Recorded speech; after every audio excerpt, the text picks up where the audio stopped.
All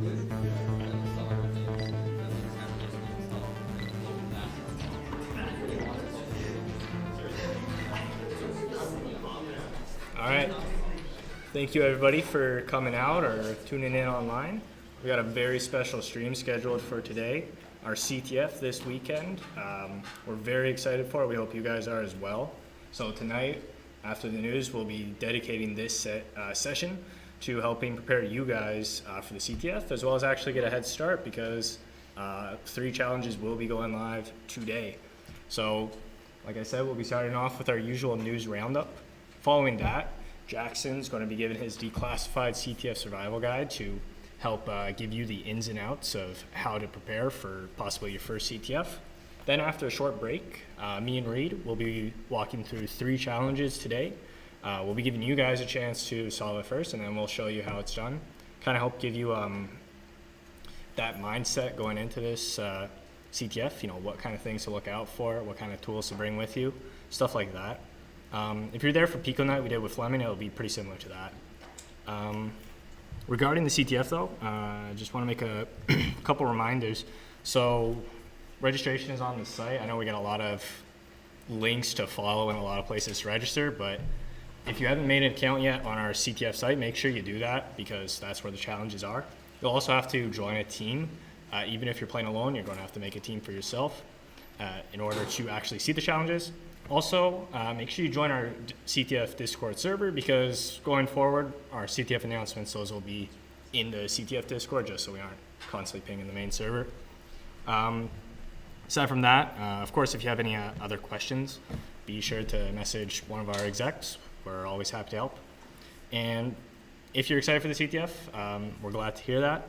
Just remember, all this wouldn't be possible without the countless hours put into by the ISSessions team as well as our various sponsors. Some of them are big companies you might have heard of like Trend Micro or Layers Consulting, but we also want to shout out the little guys who are sponsoring us and helping us out like MCG Consulting. So with that, we'll be ready to get started for tonight with our news. So Jackson with a Y, take it away.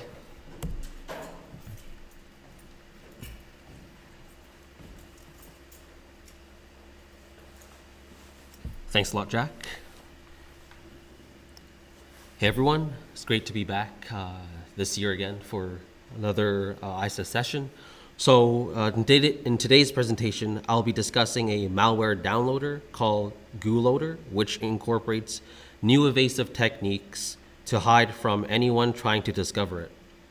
So according to researchers at CrowdStrike, new shellcode anti-analysis technique attempts to baffle researchers and hostile environments by scanning entire process memory for any virtual machine or VM-related strings. GooLoader, also called Cloud Eye, is a Visual Basic Script, short for VBS, downloader that's used to distribute remote access Trojans on infected machines. Recent GooLoader samples unearthed by CrowdStrike have been found to exhibit a 3-stage process wherein the VB script is designed to deliver a next stage that performs anti-analysis checks before injecting shellcode embedded within the VB script onto the memory. The shellcode downloads a final payload of the attacker's choice from a remote server and then executes it on the compromised host. CrowdStrike researcher states that the shellcode employs several anti-analysis and anti-debugging tricks at every step of the execution, throwing an error message if the shellcode detects any known analysis of debugging mechanism. This includes disassembling checks to detect the presence of remote debuggers and breakpoints, and if found, terminates the shellcode. Now I'm going to pass it on to Neryl for her next part.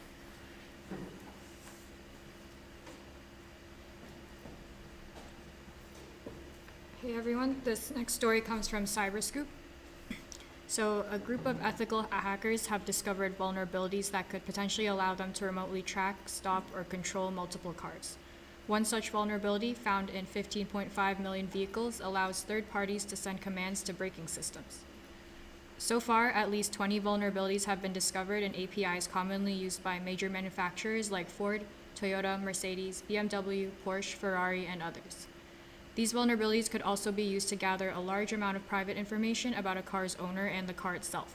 In one case, researchers were able to retrieve the full name of the vehicle owner, the battery level of the car, access a significant amount of private information through the owner's vehicle account, and remotely lock, unlock, and stop car engines, all by knowing the car's vehicle identification number. Additionally, they were also able to achieve full admin access to manage all user accounts and vehicles for any vehicle connected to a Reviver, a digital license plate company. This vulnerability let researchers track the location of vehicles and mark them as stolen. As of now, all flaws found by the research team have been patched. Pass it on to Say.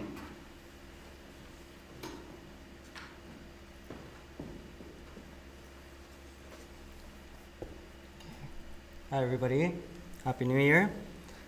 Today I'm going to be covering Tommy's story, and it is on a malware known as Dridex. It's an information stealer that's known to steal sensitive data from infected machines and deliver and execute malicious code. The malware is attributed to an e-crime group known as Evil Core, which is a pretty big one. A new variant of Dridex has been found with its sight set on Mac OS though, using a previously undocumented infection method. Dridex contains a malicious embedded document that incorporates an auto-open macro that's run when a Word document is open. A researcher at Trend Micro noted that while macro features on Microsoft Word is disabled by default, the malware will still execute and overwrite document files for the current user, even clean ones, making it more difficult for users to determine whether the file was malicious since it didn't come from an external source. The macros included in these overwritten documents are designed to contact remote servers, retrieve additional executable files, which shows that this malware is still targeting Windows machines primarily. And currently, the impact on Mac OS is quite low, but Dridex will still overwrite document files on Mac OS, which will be carriers of the malicious macros.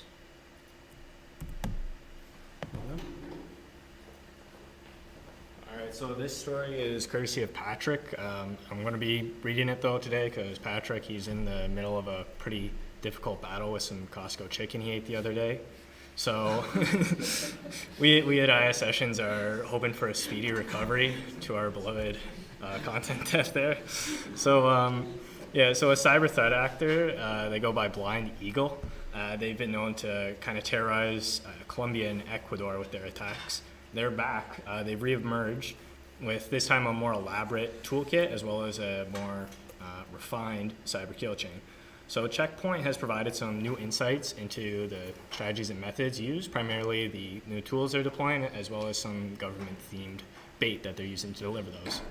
In September 2021, Trend Micro, a proud CTF sponsor, they disclosed a spear phishing campaign that Blind Eagle was running, meant to target, again, Colombian institutions, and it was spreading the BitRat malware.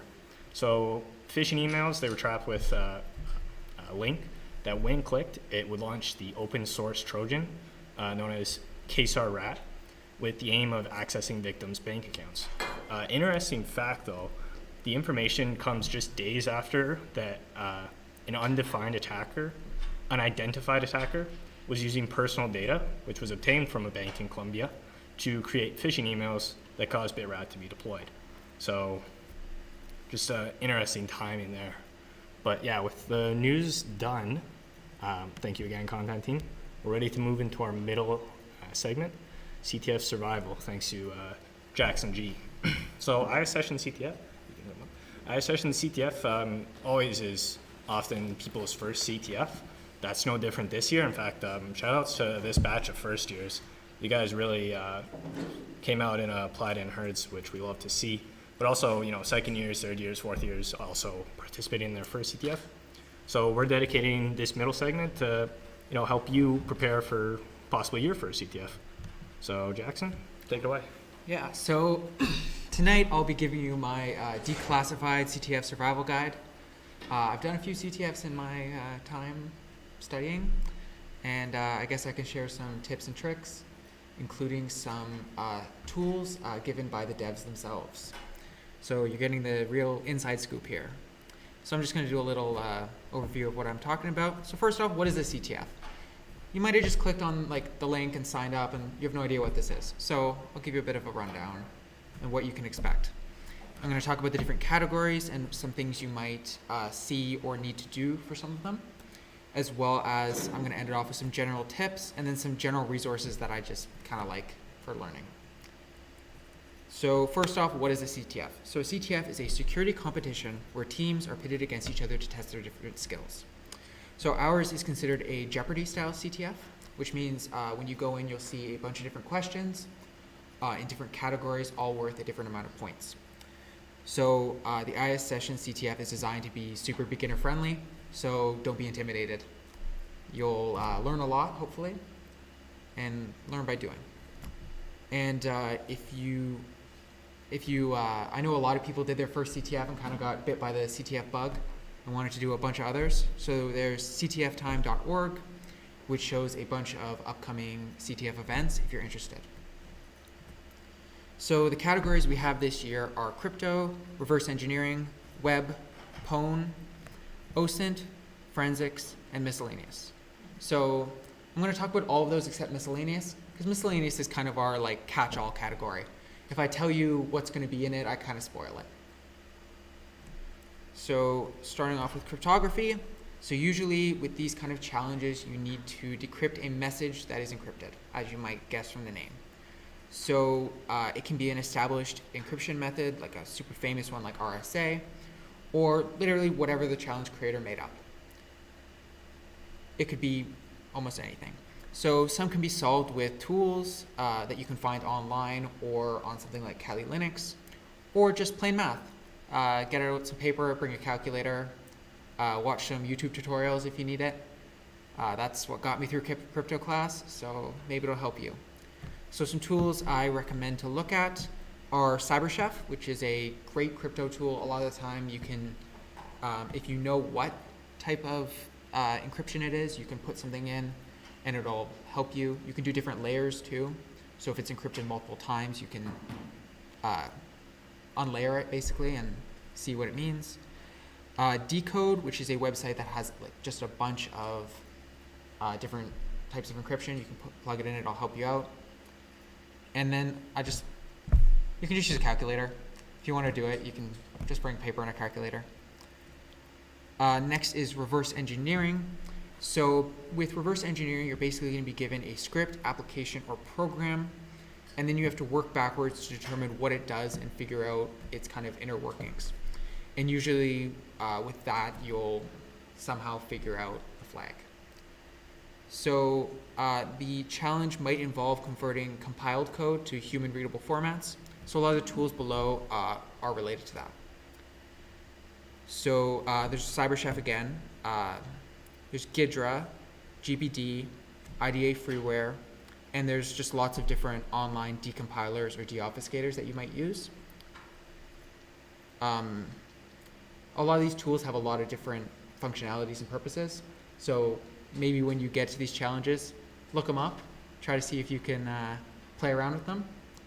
That's usually the best way to learn with these kind of things, I find. So web challenges, as you might guess, you exploit different web vulnerabilities to find the flag.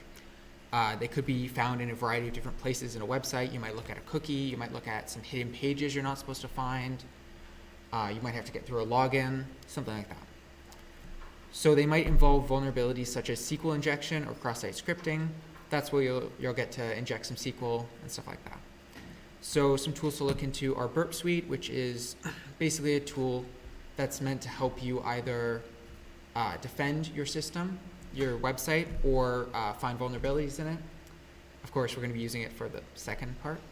There's also the built-in browser developer tools, which can help you edit certain things in a website, such as like cookies, for example. That might help you with some of these challenges. And then cookie editors, like I said above, you might have to do some changing of different parts of a website to make it do what you want to do. Next is pwn, which is also known as binary exploitation, which is where you attack a compiled application in order to compromise it or create unintended behavior. So generally, you make it do something that it's not supposed to do in such a way that it'll show you the flag that you want to find. So some tools / concepts to look into are integer or buffer overflow, pwn tools, GDB again, and a lot of the reverse engineering tools might apply as well. And then next is OSINT. This stands for Open Source Intelligence. If you've been watching our meetings, we did a segment on these a while ago. So basically, for this type of challenge, you use information that is publicly available to find the flag. So there's a lot of stuff like on like social media or Google that you can use, and just on the internet at large that you can use to find information that people don't necessarily want you to have. So some things may be hidden in different ways, but still accessible if you know where to look. So some things to use, like I said, Google, social media, and there's also this super handy website, OSINT Framework, that has a lot of different tips, tricks, strategies, tools that you can use. Yeah. And then there's forensics, which in CTFs, forensics is usually a pretty broad category.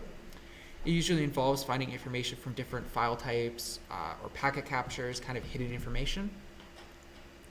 It can also include steganography, which is basically considered the art of hiding something in something else, like a file. So I could have an image file, but somehow in that image file, I've embedded some text that you're not able to see, or like an audio file or something like that. So some tools I recommend you look into are Wireshark for looking at packet captures from network traffic, Audacity, which is used for audio files, or just any other type of program that you can use to open or edit different types of files that you might find or come across. And then there's Volatility and Mimikatz, which are both used for memory dumps, which you might need to look at or edit some memory dumps just to get it to where you want it, to a way that you can read it or just find the information you need. I know Jack put an announcement out like a few hours ago, but we highly recommend that you make a virtual machine for Kali Linux. So I'm just going to do a little like Kali Linux hype piece here. So it's a Debian-derived Linux distribution designed with penetration testing and digital forensics in mind. Basically, around 600 tools come pre-installed. So unless you just want to get like a clean Linux like VM and install 600 tools, this will save you a lot of time. Yeah, it'll save you a lot of time. And we really highly recommend that you use a Kali VM. It'll save you a lot of time. You just then, instead of figuring out what tool you need to use and then downloading it and installing it and setting it up, and then you realize that you don't need it, instead you'll have like 600 tools that you can just try, and then if you don't need it, try a different one. And so last, I'm going to do some general tips. These are just kind of some CTF like how you should kind of go about it almost. So take your time. We have like 2 full days, 9 to 5, I believe, where you can work on these challenges. There's a lot of them, sure, but like you have time to take your time. There's no time limit for these challenges beyond the like 9 to 5 every day. But yeah, so be ready to learn new things. Believe me, the first CTF I did, I barely knew anything going in.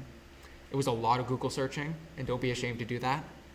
If you get in a challenge that you don't know, figure out some of the like keywords that are used. If you know any of the concepts involved, try to do some searching. Maybe you'll find a similar person who did something similar on a CTF challenge, or maybe you'll just find some kind of tool you've never heard of. Yeah, just so be ready and open to learn new things. Try a bit of everything. We have a lot of different categories. We have a lot of different types of challenges. Try things. If you just try one thing and then you might go away and you're like, well, I didn't really like those web challenges. Darn, maybe I should have tried something else. One other thing that's really recommended with CTFs is doing write-ups. So if you have a challenge that you've completed, or even one that you just spent a lot of time on, that you're like pretty interested in, doing a write-up can help your learning a lot and can help other people who might have struggled with it. So I believe we're going to have a channel on the CTF server where you could post these write-ups afterwards, and just just to share something you found fun. Also, another big tip is to step away when needed. Believe me, I know some of these challenges might take you a little while, but just hitting your head against your computer won't help. If you just try, it doesn't always work. Sometimes you need a break. Make sure you drink water. Make sure you eat food. Sleep. Be healthy.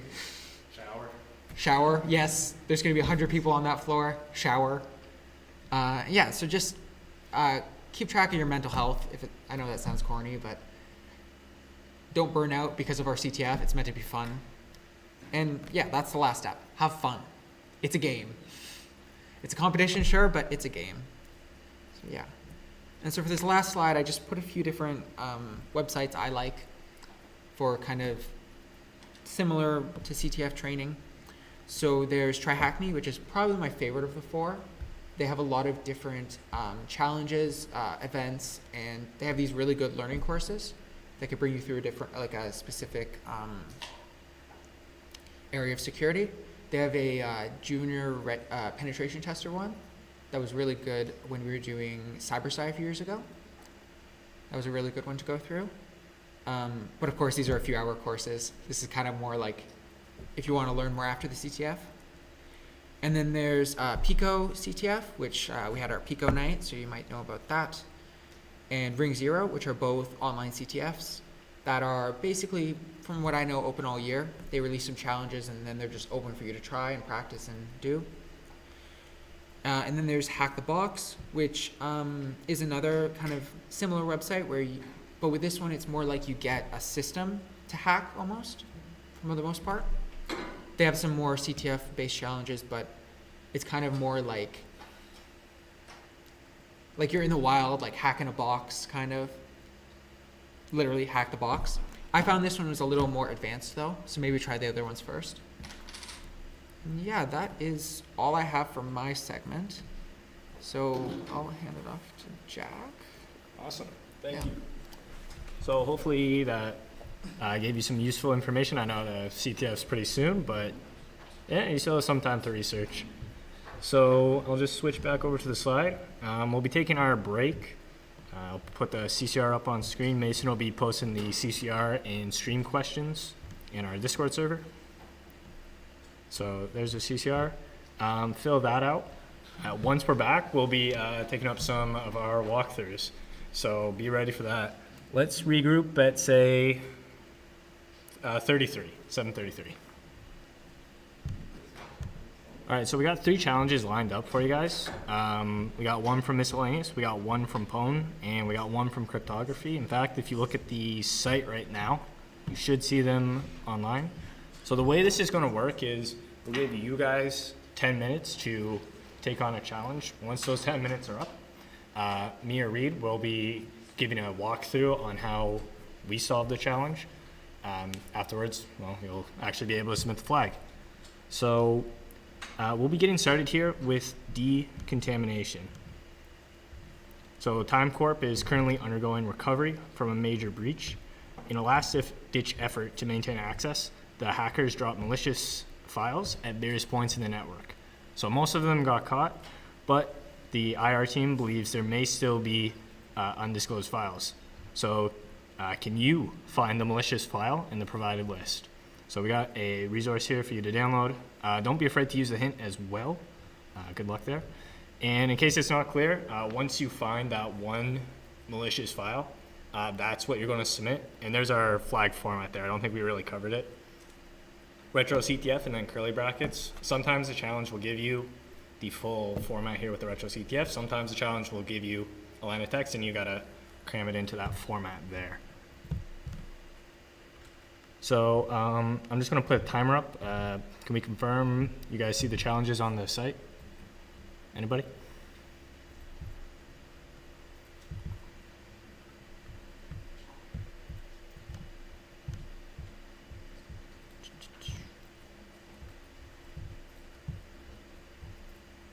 I'll take that as a yes. All right, I'm going to set the timer. Good luck, everybody.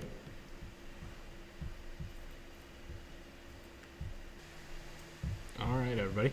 So We have no solves for decontamination. However, 3 teams have gone on the scoreboard solving some of the other challenges, so okay. So decontamination, I already read the description here. We got some files, I already downloaded those somewhere. Folder. Downloads. Yeah, here.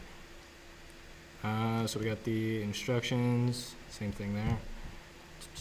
And then we got suspicious files. These are the files on the system.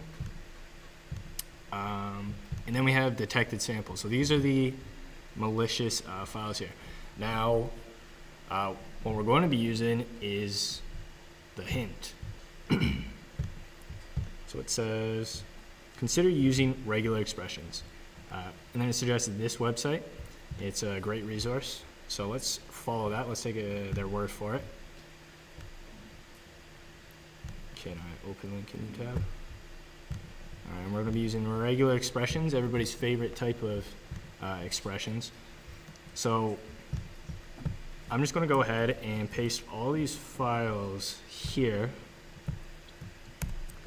And as you can see here, I put my regular expression up here, and we'll see which pieces of text match here. So if I type in payroll, this is going to look for anywhere it finds payroll. And as you can see, we got 22,000 and some change. So that's a good start there. And we just want to kind of find ways that some files are different and try to figure out what all of these suspicious files have in common. So as you can see, all of them start with payroll. So I'm going to be using this little guy here. So this basically anchors me to the start. So now only files that start with payroll, and we've already gotten rid of about 2,000 there. Let me also just bring up the solution. Yeah. If we look back at the suspicious files, so now here's where things get interesting. They all start with payroll, but kind of there's 2 ways to go here. Either an underscore, or some letters, or even a number. So let's pay attention to how these numbers go. So we got 20,800. If I throw in this underscore, it goes right down to 8,000 matches. But watch what happens when I put this. Check this out. Bam, right back up to 20,851, what we were originally at. So the question mark there, it's saying, you know, I can either have a underscore or it might not. So continuing on, now we can look for the letters. So I'm going to specify a range here, A to Z. And we're also going to say 0 to 9 because they could be numbers. All right, we're down to 15,000. Remember, we want to get to 1, so we got a little bit more work cut out for us. And these numbers and letters, they repeat for about somewhere 8 to 12 times. So we're going to specify that using these curly brackets. See what we're at now, down to 10,000.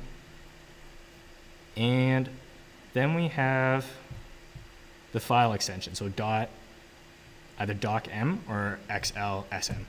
So if I put in a dot here, that's not really going to work because the dot is a special character. So to cancel that out with regex, let's use a slash. So now this is literally looking for a dot. Now the last part, we're down to 6,000. We're going to look for either docm or, using the pipe, what was it, xlsm. And with that, I made a mistake somewhere. Payroll, underscore, question mark, we got A, we got Z. Oh, take another look here. So the range isn't A to Z. The highest it goes up to is F. So there's the problem. And there we go, we got 1 match. Let's jump right down to it. Here's our suspicious file. Here's what we're going to submit. Let's head back to the CTF page. I'm going to use the proper formatting. I'm gonna paste that, and I'm also gonna fix it. All right, moment of truth. And there we go, one correct solve. So, I mean, if you were following along, you can submit that. You can also just look at the YouTube again. The next challenge we're going to be doing, it's a Pwn challenge. And it is Video Rental Zero. So take a look. 1995, Bulkbuster Video is upgrading its system. Its competitors have stolen an early release, but haven't been able to find anything. Do you think you can find the secret hidden in this program? So I'll put another 10 minutes on the board there, and I'll let you guys take it away.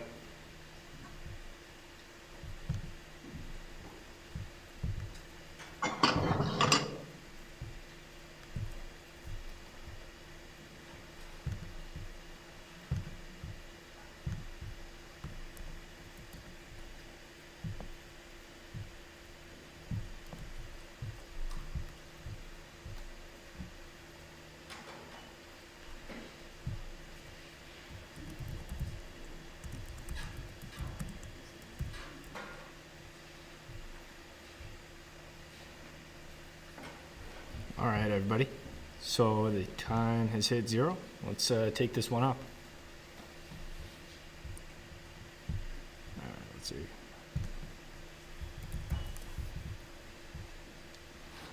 Video rental, blah, blah, blah.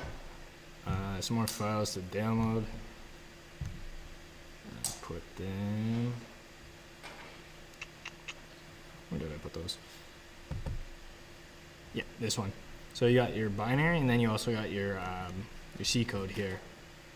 So let's go to the terminal, and I'm just going to change directories real quick. C clear ls. Yeah. So you can run the binary locally. You won't be able to solve the challenge locally because, well, the flag is on the server. If I do that, bam. You can't rent videos from yourself. Run this on the server with Netcat for local testing, blah, blah, blah. So I'm going to use Netcat, and I already have the connection there.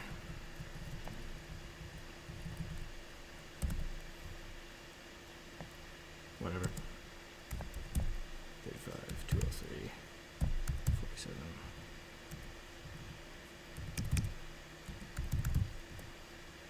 And if I type in my username, not recognized. So let's take a closer look at the source code here. Actually, let's take a look at the hint. I don't even know what you put here. Oh, there's no hint. Oh, Chris. Oh yeah, I forgot to mention, the last challenge was made by Christian. Shout out to him. And this challenge is made by Chris. So shout out to him. So let's take a closer look at the source code here. It's C. So here's the username. This is what we're filling in. And strings in C are basically just arrays of characters, and the fun thing about arrays is you've got to set their size, and in this case the size here is 256. If you go beyond that, some wacky things can happen. I won't go too deep into the lore of this. This is the buffer overflow, but if you want to learn more, the last stream that's on YouTube right now, the vulnerability rundowns one, Jess, he provided a little rundown on buffer overflows. So, you know, when you're doing a buffer overflow, sometimes it'll be more complicated and you gotta, you know, figure out, you know, where the location of the memory is. But, well, this is a beginner challenge, so I'm just gonna do this right now. How's everyone's day?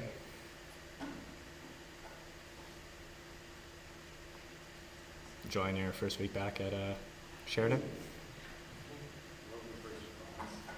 Awesome. All right, that's probably enough. And there's the flag. Retro CTF, buffer overflows are cool. Let's try submitting that. Copy selection. Bam.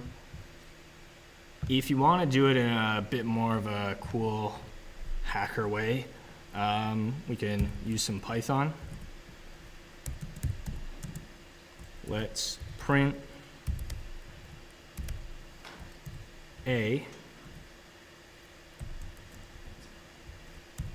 say 300 times. And let's pipe that output over and pass along to our netcat 203, 47, 191, 4040. So same result, just a cooler way to do it, I guess. All right, we got one more challenge for you guys. And this is cryptography. So there are many resources easily available online that are very high quality. CyberChef is one of these tools. Become familiar with it to solve the challenge. You got a hint and you got some files to use. This one's courtesy of Reed. He'll be taking it up. So I'll put another 10 minutes on the board. Good luck, everybody.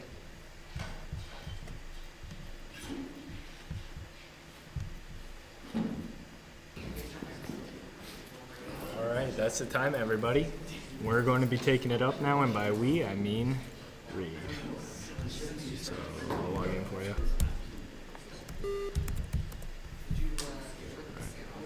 Yours. Let me know if you need anything. Let's see how many people solved it. Okay. So as we can see up on the screen, there have been 6 solves. So people have been figuring it out, which is good. The goal of this challenge is to show you guys a really good tool. Jackson mentioned it earlier, but CyberChef is awesome.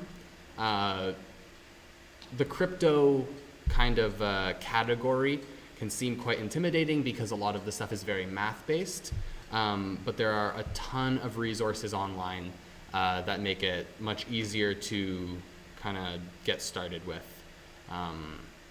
So yeah, this is kind of to introduce you to one of the tools. CyberChef, as you can see here, has a whole bunch of functions on the left that you can drag and drop to do different things.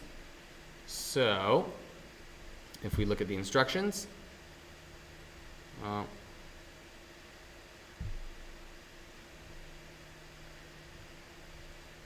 yeah, so it mentions that's a good tool, and then it lists some examples of certain things you can do, such as importing data from files, compressing and decompressing from various compression methods, encoding and decoding from base64, finding and replacing characters and strings, encoding and decoding in hex, and more options. So if we download this file,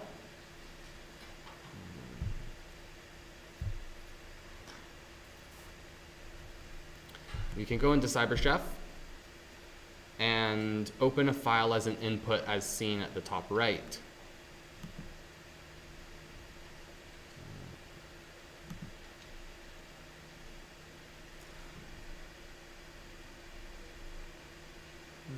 Here. So there, the file has successfully been uploaded.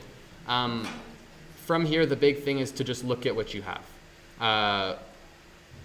From the extension here, if we search that, we can see gzip and gunzip.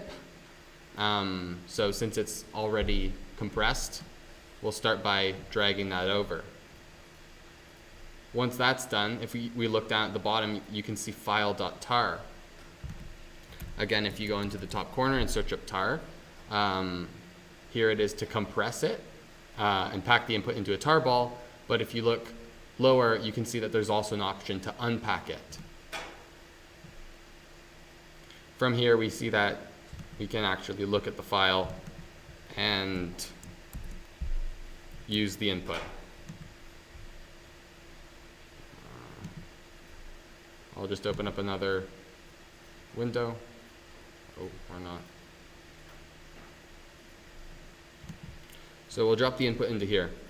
The hint, the hint on the website mentioned, it said base64 and then hex, a hint.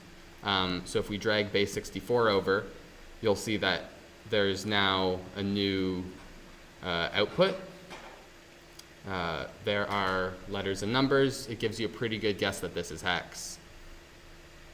So initially, I thought that you would have to use the replace option, where you can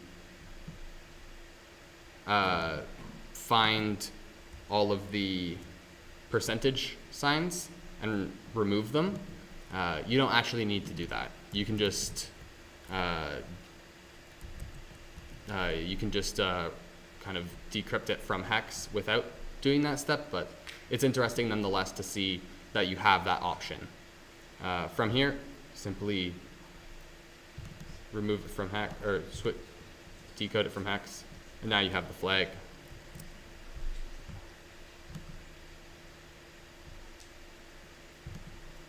Pop that in here. And that is it. So there are lots of different things you can do with this. I encourage you guys to play around and see some of the different things that you might be able to use while experimenting. When playing with the crypto challenges, Google and tools like this are your best friend, because you yourself don't need to pull out a calculator and make a lot of heinous mistakes. You can kind of get a little bit of help.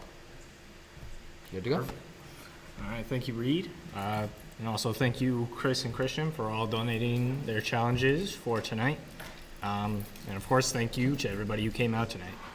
So that wraps it up for our session. We obviously have our CTF. We look forward to seeing you all there. And then our next regular session will be January 26th. So see you guys then. All right, until then, have a good night.